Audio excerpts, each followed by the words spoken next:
ಬೇಕಾದಾಗ ಚೆನ್ನಾಗಿ ಮಾತಾಡ್ತೀನಿ. ನಾನು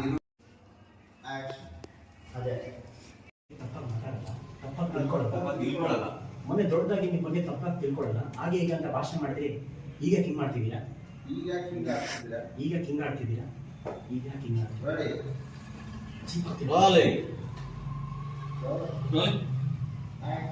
ಚೀಪಾಗಿ ತಿಳ್ಕೊಳ್ಳಲ್ಲ. ಚೀಪಾಗಿ ನಡ್ಕೋತಿರೋಳು ಅವಳೇ ನಮ್ಮ ಸಂಬಂಧನ ಜಡ್ಜ್ ಮಾಡೋದು. ಆಡೋದಂದ್ರೆ ನೀವು ಅತಿಯಾಗಿ ಆಡ್ತಿದ್ದೀರಾ. ಮೊನ್ನೆ ದೊಡ್ಡದಾಗಿ ನಿಮ್ಮ ಬಗ್ಗೆ ಸಾರಿ, ಆದ್ರೆ ಅವಳು ನಿಮ್ ಜೊತೆ ಅಂತೂ ಸೂಪರ್ 6 ಫ್ಲರ್ಟ್ ಮಾಡ್ತಿದ್ದೀನಿ ಅಂತ. ಸರಿ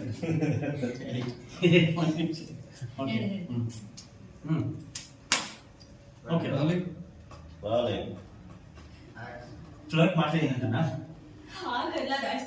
ಆದ್ರೆ